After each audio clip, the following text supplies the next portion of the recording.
Hello guys, welcome to the Telugu movie reviews. Chandreshwara movie review. Chandreshwara అదృశ్య ఖడ్గం అనే మూవీ ఏపీ అండ్ తెలంగాణ స్టేట్స్లో కొన్ని థియేటర్లో జూన్ 27న రిలీజ్ అయింది. ఈ మూవీని నేను చూడలేదు, కానీ కొన్ని ఆర్టికల్స్, రివ్యూస్ అండ్ రిపోర్ట్స్తో ఈ మూవీ రివ్యూ ఎలా ఉందో ఇప్పుడు చూద్దాం రండి. ఈ మూవీని ఓటీటీకి వచ్చిన తర్వాత చూడవచ్చా లేదా థియేటర్లో చూడవచ్చా అనేది చెప్పబోతున్నాను. ఈ వీడియోని స్కిప్ చేయకుండా ఫుల్గా చూడండి. ఇలాంటి మరెన్నో వీడియోస్ మరియు ఇలాంటి కంటెంట్ ఉన్న వీడియోస్ చేస్తాను.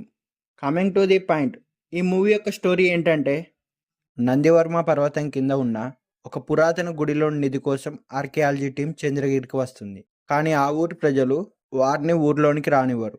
కారణం ఏంటంటే, అంతకుముందు కూడా ఇలానే కొందరు వచ్చి చేసిన పనులతో ఊర్లోని వారు చనిపోతారు.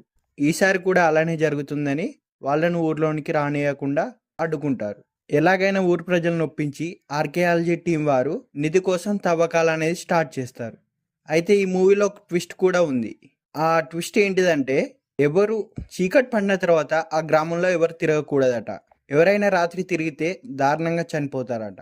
అప్పుడే చంద్రగిరికి ఎస్ఐగా వచ్చిన మన హీరో గురువర్మ అలియాస్ ఆశా వెంకటేష్ గారు ఆ చావుల వెనుక ఉన్న నిజం తెలుసుకునేందుకు ఇన్వెస్టిగేషన్ స్టార్ట్ చేస్తాడు. ఆ టైంలోనే ఆర్కియాలజీ టీంలోని అఖిల అలియాస్ ఆశా వెంకటేష్తో ప్రేమలో పడుతుంది.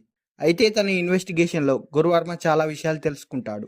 అయితే గురువర్మ తెలుసుకున్న నిజాలేంటి, ఆ ఊర్లో చావుల కారణం ఏంటి, గురువర్మ ఈ సమస్యను ఎలా సాల్వ్ చేశాడు, end of the story.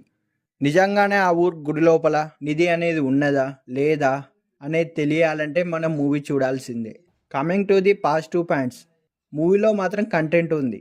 Archaeology నేపథ్యంలో ఇంతకుముందు చాలా మూవీస్ వచ్చాయి, అయితే ఈ మూవీ కూడా మనల్ని మెప్పిస్తుంది.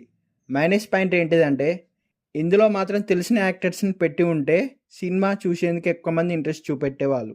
చివరగా చెప్పేది ఏంటిదంటే, ఈ మూవీని ఓటీటీకి వచ్చిన తర్వాత చూడండి. ఈ వీడియోకి ఇంతే. నెక్స్ట్ వీడియోతో కలుద్దాం. Thank you for watching.